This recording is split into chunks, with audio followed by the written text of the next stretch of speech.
The stars glittered against the vast emptiness of space as the Zarkathi warship Inevitable Conquest cruised through the outer reaches of the newly claimed system. The ship was massive, stretching nearly 2 kilometers from bow to stern, its hull a dark purple metal that absorbed light rather than reflected it. Commander Vexlar stood on the bridge, his 3 eyes blinking in sequence as he gazed at the holographic display of their latest conquest. "The 12th system falls to us without resistance," he said, his scaled lips pulling back to reveal sharp teeth in what passed for a smile among his kind. "The local inhabitants barely had spaceflight. They surrendered after we destroyed just one of their orbital stations." "As is proper," replied Subcommander Tekla, her voice a soft hiss. "Lesser species must learn their place in the Imperium." The Zarkathi had encountered no real challenge in their expansion. Their technology was superior to all other species they had met. Their ships were faster, their weapons more powerful, and their shields impenetrable. This had made them confident, perhaps too confident. "Commander," called out the sensor officer from his station, "we have detected an unknown vessel approaching the system." Vexlar turned his head, the crest of scales along his skull rising slightly in interest. "Show me." The holographic display shifted, zooming out to show the outer system. A small ship was indeed approaching, moving at speeds that suggested fairly advanced propulsion. "Interesting," Vexlar said. "The first visitors to our new territory. Scan them." Captain John Miller of the USS Independence stood at the viewport in his quarters, staring out at the stars streaking by as the ship traveled through FTL space. He was a tall man with short brown hair starting to gray at the temples. His blue eyes reflected the starlight as he considered the mission ahead. A soft chime sounded, followed by a voice. "Captain, we're approaching the new Eden system. ETA, 10 minutes. Miller pressed the comm button on the wall. "Thank you, Lieutenant Davis, I'll be right up." He straightened his dark blue uniform and took one last look at the photo on his desk. His wife and daughter back on Earth. With a small sigh, he headed for the bridge. The corridors of the Independence were clean and efficient, lit with soft white light. Crew members nodded respectfully as he passed. Everyone knew why they were here. New Eden, humanity's first colony beyond the solar system, had gone silent 3 days ago. The fear that all felt but none spoke aloud was that something had happened to the 15,000 colonists who called the planet home. Miller stepped onto the bridge where the crew worked at their stations with focused efficiency. "Status report," he said as he settled into the captain's chair. Lieutenant Lisa Warren, a young officer with red hair tied back in a regulation bun, turned from the weapons console. "All systems nominal, Captain. Defensive systems ready but passive, as ordered." "Long-range sensors are active," added Commander Frank Rodriguez, the ship's first officer. Rodriguez was a veteran spacer with dark eyes that missed nothing. "No communications from the colony yet. Continue monitoring all frequencies," Miller ordered, "and prepare to drop out of FTL space at the edge of the system. I want a full sensor sweep before we go in." The Independence was not a large ship by Earth fleet standards, a mid-sized patrol cruiser with a crew of 320. But it was fast and well-armed, with the latest technology Earth had to offer. If the colony was in trouble, they would do whatever they could to help. "Coming out of FTL in 10 seconds, announced the helmsman, a young man named Ben Clark. The view outside the ship's main viewport shifted as the Independence dropped back into normal space. The stars stopped stretching and settled into their familiar pinpoints of light. Ahead of them lay the new Eden system, with its yellow sun similar to Earth's own. "Beginning system scan," Rodriguez reported, his fingers moving across the holographic interface. After a moment, his expression darkened. "Captain, I'm detecting a large vessel in orbit around New Eden. It's huge, sir. At least 5 times our size." Miller leaned forward. "Any sign of the colony?" "Surface installations appear intact, but I'm not detecting the normal comm traffic or orbital activity. The colony's defense satellites are offline." "Life signs?" Rodriguez worked his console. "Difficult to tell at this range, but readings are significantly lower than the colony's registered population." Miller's jaw tightened. "And the unknown ship? Configuration? Weapons?" "Unknown design, sir. Nothing in our database matches it. Definitely not human. A hush fell over the bridge. Though humanity had theorized about alien life for centuries, and had even found microbial life on other planets, they had never encountered another spacefaring species. All hands to battle stations, Miller ordered calmly. Yellow alert. Lieutenant, warn, prepare defensive systems but keep weapons powered down. Let's not appear hostile. The alert klaxon sounded briefly, and the lighting on the bridge shifted to a yellow hue. Throughout the ship, crew members moved with purpose to their battle stations. Communications Officer Kate Johnson looked up from her station. Captain, I'm not picking up any standard signals from the alien vessel. They're either not transmitting or using communications technology we can't detect. Keep trying. Standard greeting package on all frequencies. Miller took a deep breath. First contact. Every spacer trained for this possibility, but no one really expected it to happen to them. Let's move in closer, he decided. Half impulse. Maintain sensor sweep and be ready to raise shields instantly if needed. Aye, Captain, Ben responded, guiding the ship forward. As the Independence moved deeper into the system, the alien ship grew larger on their view screen. It was indeed massive, with a strange purple-black hull that seemed to drink in the light. Its design was unlike anything humans had created, with curving, organic-looking sections and what appeared to be massive weapon emplacements. They've spotted us, Rodriguez announced suddenly. They're scanning us, sir. Very intense energy pattern. Our sensors indicate some kind of quantum-level scan. Let it happen, Miller ordered. Don't block it. The crew looked at him in surprise. Sir? Warren questioned. Miller gave a slight smile. Is the Aegis system active? Yes, Captain, Rodriguez confirmed. Standard protocol activated it when we went to yellow alert. Good. Miller nodded. Then let them scan away. What only the senior officers of the Independence knew was that every human warship carried the Advanced Electronic Ghost Imaging System, Aegis. When scanned by unknown technology, it would project false data about the ship's capabilities, making it appear less advanced than it actually was. It was one of humanity's best-kept secrets, a defensive measure born from centuries of their own conflicts.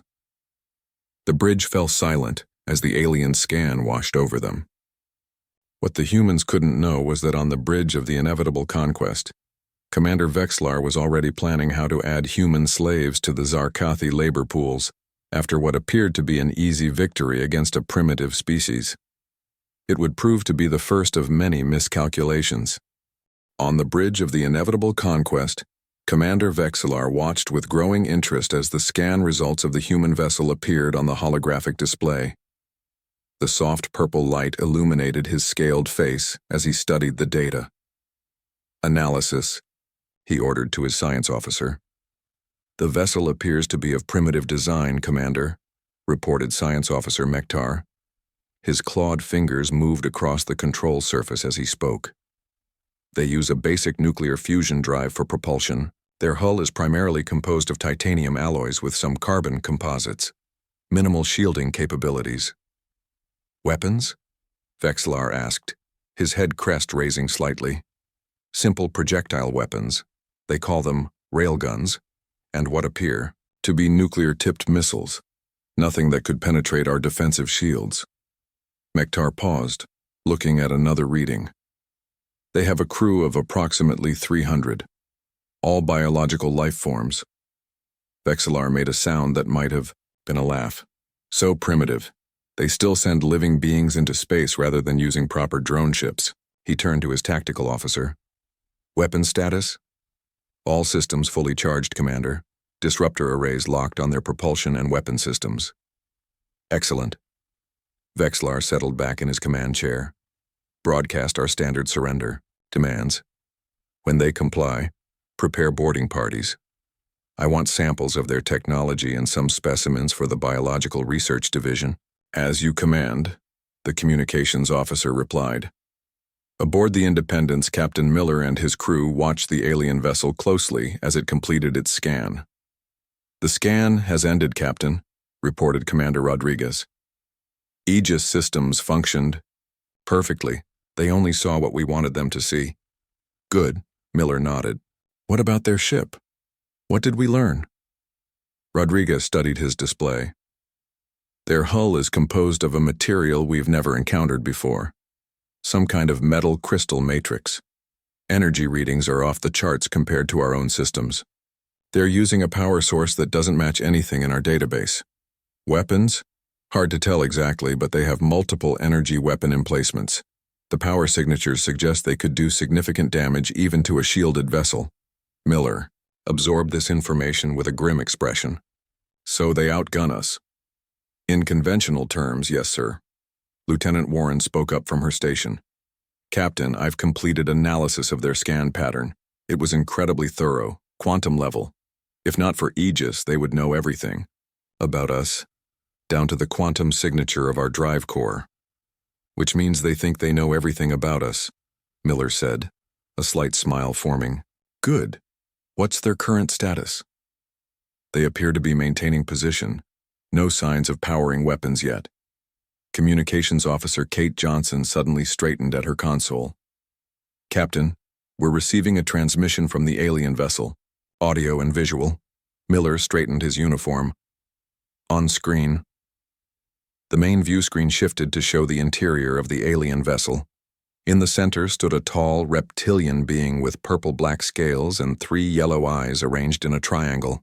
On its face, the alien wore what appeared to be some kind of armor or uniform with various insignia. Human vessel, the alien spoke, its voice translated by the ship's computer into English with a slight mechanical tone. I am Commander Vexillar of the Zarkathi, Imperium. Your colony world now belongs to us. Your vessel has entered Zarkathi territory without permission. Miller kept his face neutral. I am Captain John Miller of the Earth Fleet vessel Independence. We are responding to a distress signal from our colony. What have you done with our people? The alien made a dismissive gesture. The colonists who survived have been processed for labor assignments. Their resistance was futile, as yours will be. Vexlar's 3 eyes blinked in sequence. Our scans show your vessel is no match for ours. Power down your systems and prepare to be boarded. If you comply, your crew will be treated according to Imperium standards for valuable assets. Miller's jaw tightened. And if we refuse? Then you will be destroyed, and we will salvage what remains of your primitive technology. Miller glanced at Rodriguez, who gave a subtle nod. I need to consult with my officers, Commander Vexillar. Please stand by. Before the alien could respond, Miller signaled Johnson to cut the transmission. Options? Miller asked his senior staff. They believe we're helpless, Warren said. That gives us an advantage. Rodriguez nodded. They'll expect us to either run or surrender. They won't be prepared for Operation Trojan Horse. Miller considered for a moment. Do we have any readings on the colony? Survivors? Very faint life. Signs in the deep shelter areas, Rodriguez reported. Perhaps a few thousand people. The colony had time to activate emergency protocols before they were attacked. Then there's still hope, Miller said firmly. Lieutenant Warren, begin warm-up sequence for all actual weapon systems, but keep them shielded from external scans. Mr. Rodriguez, prepare the quantum mesh to go active on my mark. Aye, Captain, they both replied. Miller turned to Johnson. Reopen the channel. Commander Vexillar appeared on the screen again, looking impatient. Your decision, human. Miller put on an expression of defeat. We cannot hope to fight your superior technology, Commander.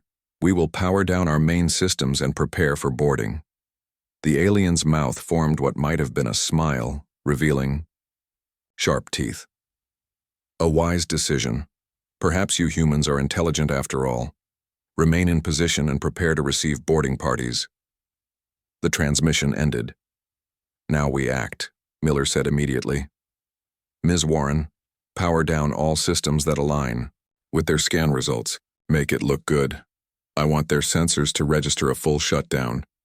Yes, sir, Warren replied, her fingers dancing across her console. Non-essential systems powering down. Simulating reactor cooldown sequence. Throughout the ship, lights dimmed and the hum of engines quieted, giving the appearance of a vessel powering down for surrender. Mr. Clark, use maneuvering thrusters only. Position us so our ventral hull faces their approach vector. I want our secondary weapons array perfectly aligned with their boarding craft when they launch. Aye, sir, the helmsman responded, gently. Adjusting the ship's position, Miller turned to his security chief.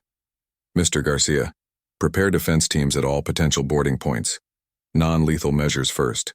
We may be able to capture some of them for intelligence. Already on it, Captain, Paul Garcia replied. Rodriguez looked up from his station. Captain, they're launching what appear to be boarding shuttles, 6 of them. ETA 3 minutes. Miller nodded. Perfect. Let them get halfway here. Everyone knows their part. Operation Trojan Horse commences on my mark. The bridge fell silent as they watched the alien boarding shuttles approach. On their screens, the shuttles appeared as small purple dots moving steadily toward the Independence. Meanwhile, behind the quiet exterior, the true weapon systems of the Independence hummed to life, hidden behind layers of quantum shielding that made them invisible to the alien scans. The ship was far more than it appeared to be, and the Zarkathi were about to learn a painful lesson about underestimating humans. Miller watched the approaching shuttles with calm determination. Almost. There, he whispered, almost there. Commander Vexler watched with satisfaction as the human vessel powered down its systems. The readings on his display confirmed that their main reactor was cooling. Weapon systems were offline, and shields were deactivated. Everything was proceeding exactly as expected. The humans are more reasonable than the colonists, he remarked to Sub-Commander Tekla. They understand their place in the natural order. Yes, Commander, Tekla replied, though her eyes remained fixed on the sensor readings. The boarding parties will reach the human vessel in 90 seconds. Excellent. Have the processing team standing by. I'm particularly interested in their propulsion technology. Primitive as it is, it may have components we can adapt for our lesser ships. Tekla made a gesture of acknowledgement but continued studying her display. Commander, there's something unusual about their power signature. It doesn't match the expected decay rate for a fusion reactor shutdown. Vexelar dismissed her concern with a wave of his clawed hand. Their technology is unknown to us. Some variation is to be expected. Of course, Commander, Tekla said, though doubt lingered in her voice. The 6 boarding shuttles continued their approach to the Independence, their crews prepared for minimal resistance. Each shuttle carried 20 Zarkathi warriors in full battle armor, armed with neural disruptors, designed to incapacitate rather than kill. The Imperium preferred to take slaves alive whenever possible. Aboard the Independence, Captain Miller watched the approaching shuttles on the tactical display. They were now exactly halfway between the alien mothership and the Independence. Status. Report, he ordered calmly. All systems ready, Captain, Rodriguez reported. Quantum mesh is fully powered and masking our actual energy signature. The Chimera missiles are armed but cold. All weapon systems are at full readiness behind the dampening field.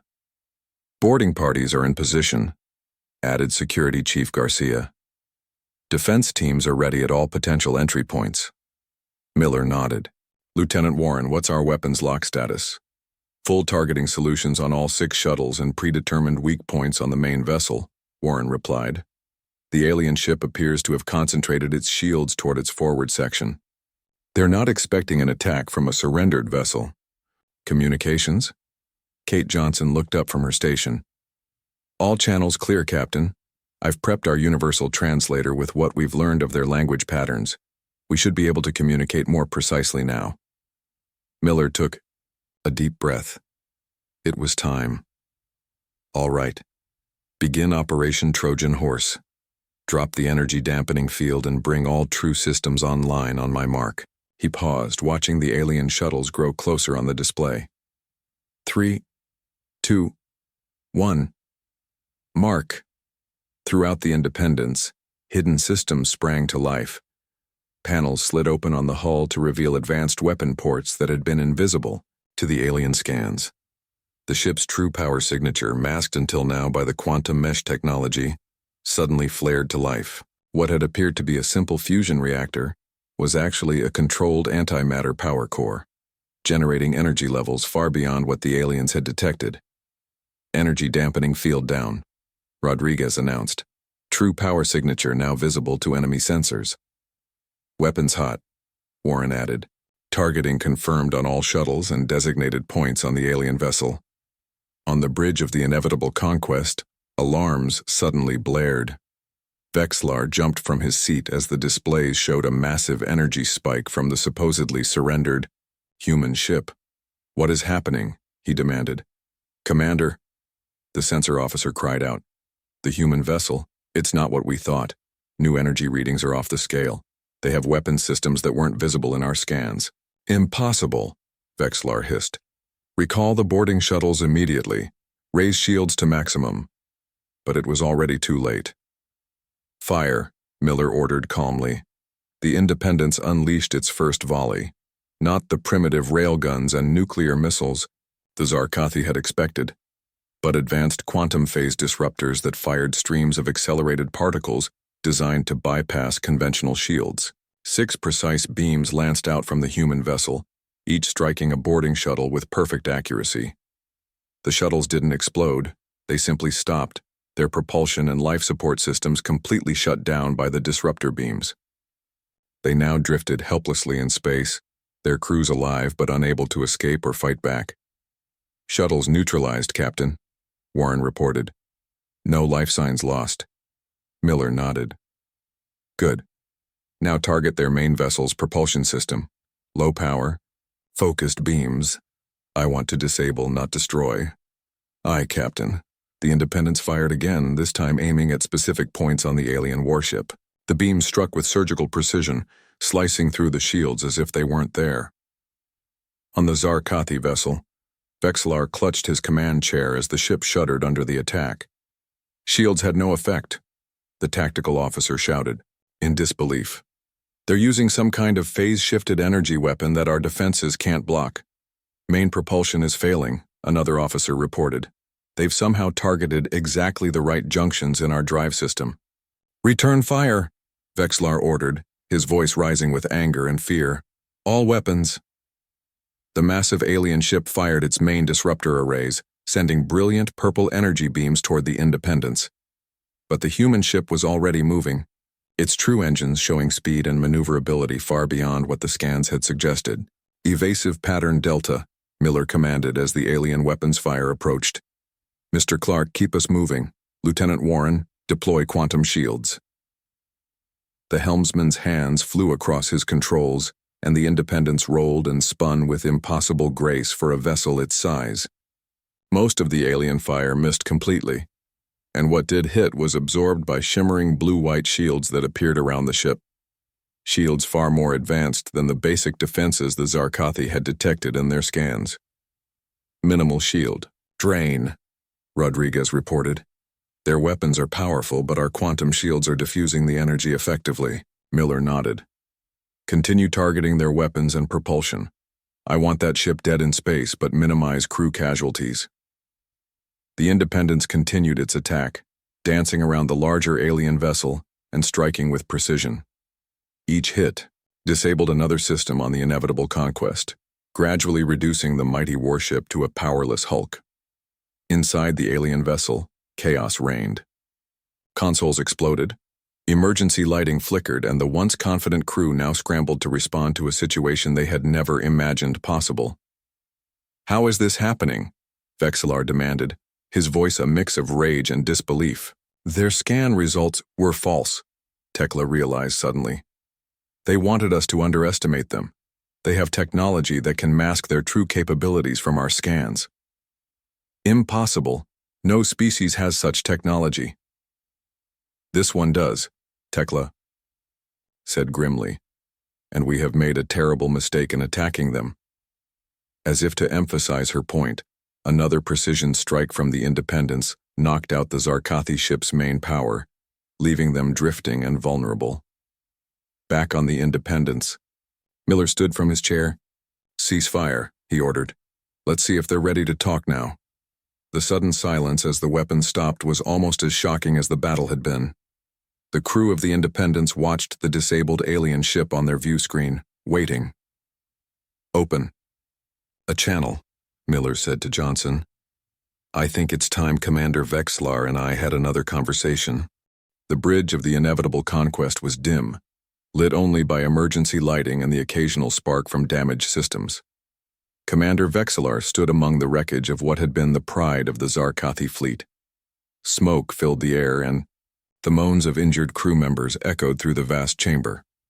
Main power is offline, reported a junior officer. Backup systems are operating at 20% capacity. Weapons, shields, and propulsion are all non-functional. Vexlar's scales had paled to a lighter shade of purple, a sign of extreme stress among his species. How many casualties? 12 dead, 47 injured. The human weapons were surprisingly precise. They targeted systems, not crew areas. Before Vexlar could respond, the communications officer called out, Commander, the human vessel is hailing us. Vexlar straightened his posture. Even in defeat, a Zarkathi commander maintained dignity. Put them through.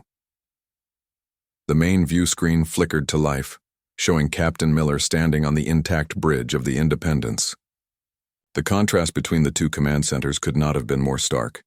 Commander Vexlar, Miller said, his voice level. As you can see, your assessment of our capabilities was severely mistaken. Vexlar controlled his anger. Your deception was effective, Captain Miller. A dishonorable tactic, but effective. Miller raised an eyebrow. Dishonorable? You attacked a peaceful colony without provocation. You demanded our surrender based on false intelligence. You planned to enslave our people. And you speak of honor? The alien commander had no immediate response to this. Where are our colonists? Miller continued. Our scans show life signs in the deep shelters. What happened to the rest? Vexlar hesitated, then replied. Many resisted and were eliminated. Others were taken aboard for processing. Some escaped to underground facilities we couldn't breach with our scanning technology. Miller's expression hardened. Listen carefully, Commander. I'm sending teams down to the colony to assist our people. Your vessel is disabled, but your life support is intact. Your boarding shuttles are neutralized, but the crews are unharmed. What happens next depends on your cooperation. What are your terms? Vexlar asked, his voice tight. First, you will release all human captives unharmed. Second, you will provide all data you have on the Zarkathi Imperium to help us understand who we're dealing with. Third, you and your crew will remain confined to your vessel until Earth fleet reinforcements arrive to determine your final status. Vexlar's crest rose in surprise. You're not destroying us? Your weapons clearly could finish what they started. Humans don't destroy an enemy who can no longer fight, Miller replied. At least, not without very good reason. Do we have one? The alien commander considered his options, which were few.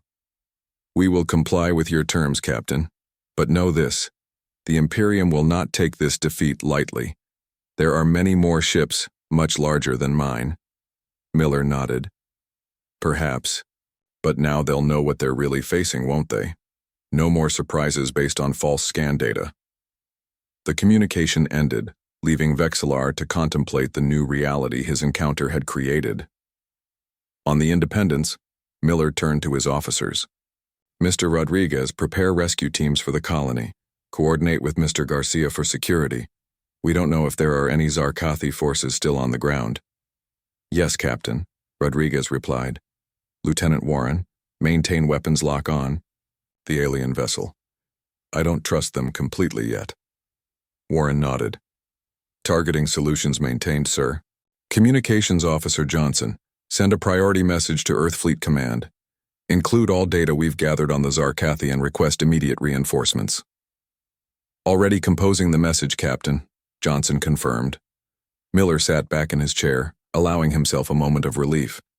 The immediate threat had been neutralized, but he knew this was just the beginning of what would likely be humanity's first interstellar conflict. Captain, Rodriguez called out, I'm getting unusual readings from the planet's surface. Energy, signatures that don't match either human or Zarkathi technology. Miller frowned. Can you pinpoint the source?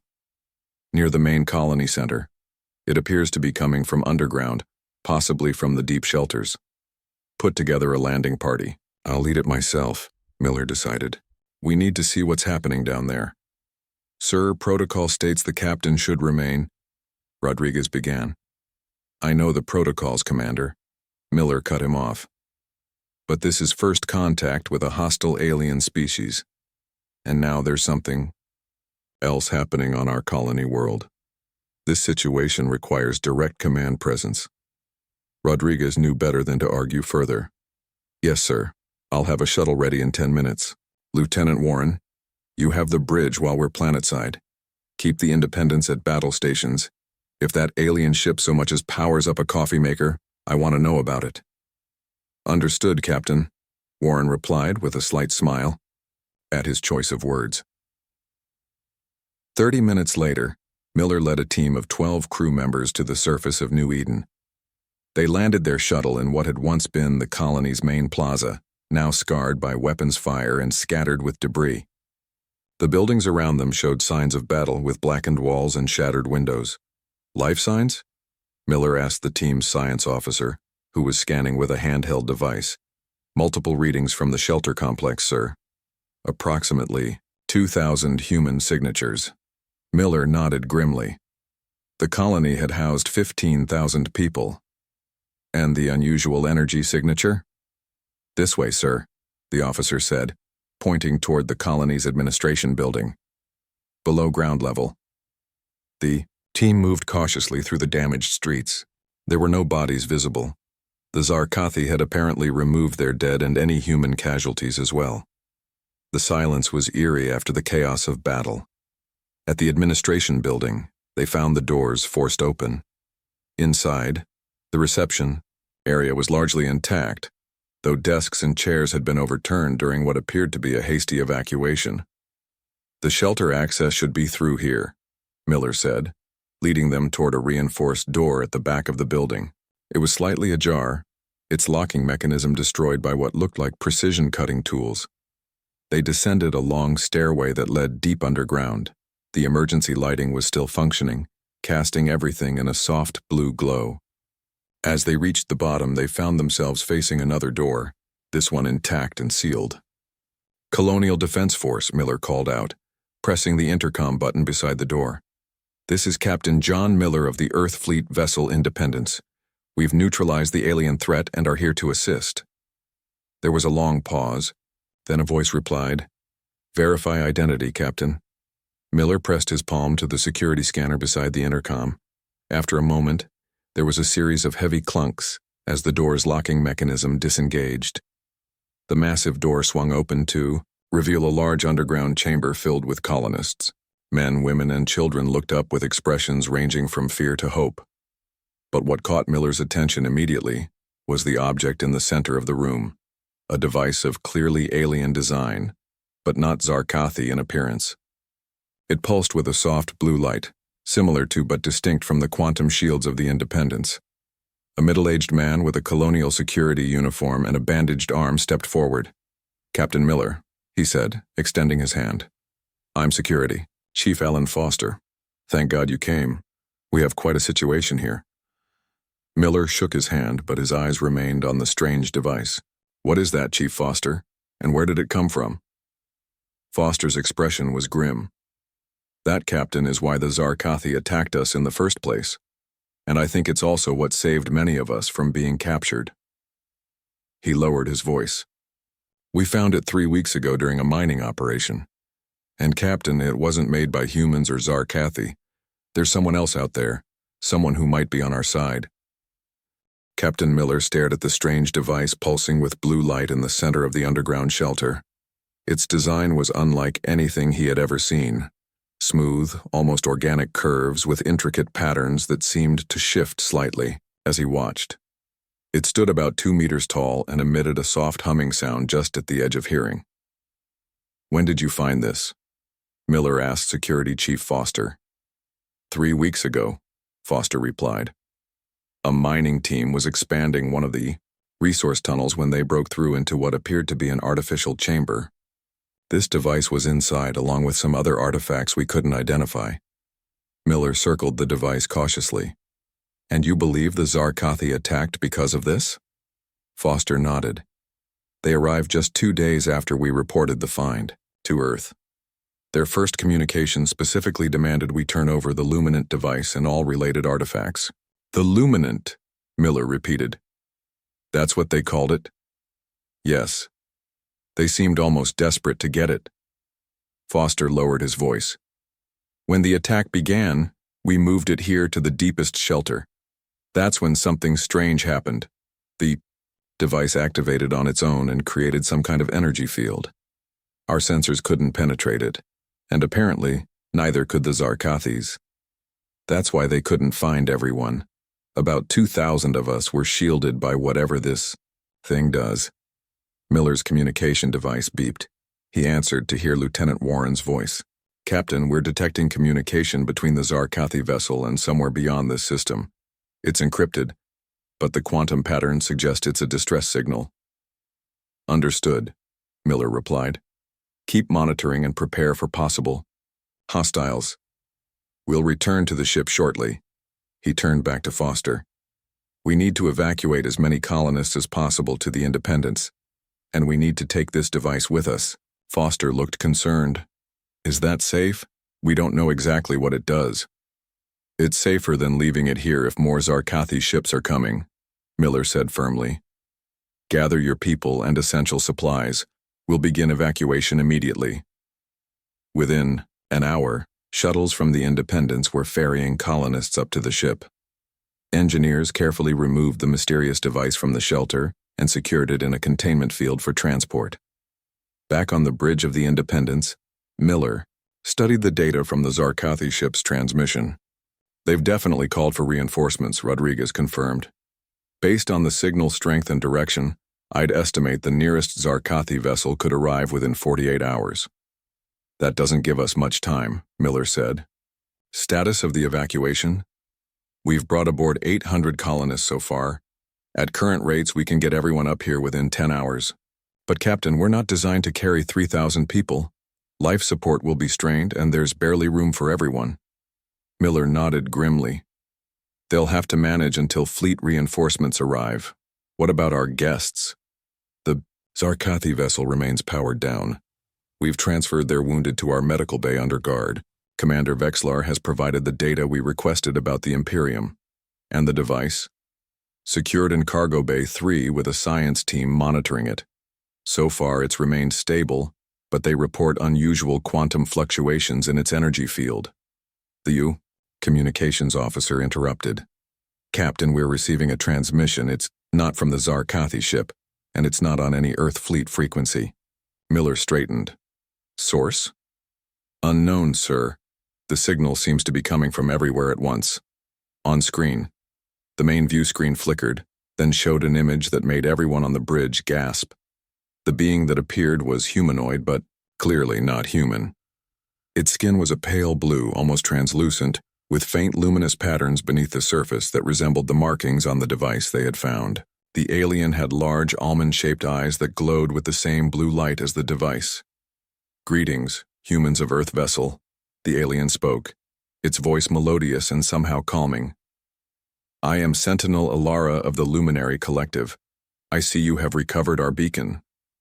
Miller stepped forward. I am Captain John Miller of the Earth Fleet vessel Independence. Are you referring to the device we found on the colony world? Yes. The beacon was placed on that world millennia ago, long before your species reached the stars. It was meant to activate when a worthy civilization discovered it. The alien's expression seemed to convey a gentle smile. The fact that you protected it from the Zarkathi tells us much about your people. The Zarkathi seem to want it badly, Miller said. They would. The Zarkathi Imperium has long sought our technology. The beacon contains information that would allow them to locate our worlds we have protected from their expansion for thousands of years. So it was a test? Rodriguez asked, to see if we would defend it? In a way, Ilara replied, but also protection. The beacon's energy field shielded many of your people from detection. It recognized them as worthy of preservation. Miller considered this information carefully. Sentinel Ilara, More Zarkathi ships are coming. We've evacuated as many colonists as possible, but our resources are limited. Can you offer assistance? The alien's luminous patterns brightened slightly. That is precisely why I have contacted you, Captain Miller. The Luminary Collective does not interfere directly in the affairs of younger species. However, when the Zarkathi threaten a promising civilization like yours, we can offer guidance. What kind of guidance? The beacon contains more than just a location signal.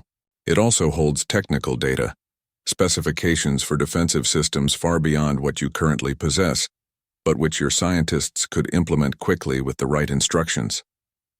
Miller exchanged glances with his officers. That would be extremely helpful. There is one condition, Alara continued. The knowledge must be used only for defense, never conquest. The Zarkathi expand through aggression.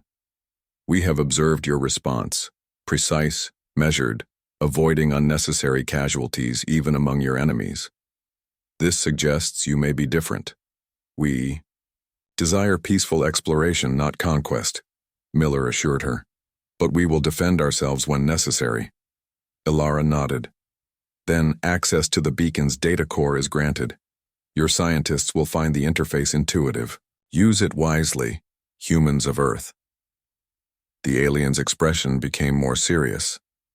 The Zarkathi reinforcements approaching include 3 warships, each larger than the one you disabled. They will arrive in 47 of your hours. I suggest you prepare quickly. The transmission ended, leaving the bridge crew staring at each other in amazement. Well, Miller said after a moment, breaking the stunned silence. It seems we have work to do. He tapped his communication device. Science team, this is Captain Miller. Begin full analysis of the alien device immediately. Priority 1, he turned to his officers. The game has changed. We're not just fighting for a colony now. We're fighting for Earth's place in a much larger galactic community. His expression was determined as he looked at each of his crew members. And we're going to show both the Zarkathi and these luminaries exactly what humans are capable of when challenged. Rodriguez looked at the data streaming in from the science team's initial analysis of the beacon. His eyes widened. Captain, if this information is what it appears to be, we might actually have a chance against those reinforcements. More than a chance, Commander, Miller replied with confidence. We have something the Zarkathi clearly lack, the ability to adapt, to learn, and to surprise. He smiled slightly. After all, they scanned a human warship once and thought they knew what we were capable of. They were wrong then, and with this new knowledge, they'll be even more wrong when they arrive. Throughout the independence, humans worked alongside the colony survivors, preparing defenses and studying the alien technology that might save them all. The first battle had been won through deception and hidden strength. The next would be fought, with new allies and new understanding of their place in a universe far more complex and dangerous than they had ever imagined. But one thing was certain: humanity would not go quietly into the night, and any alien empire that underestimated them would live to regret it if they lived at all.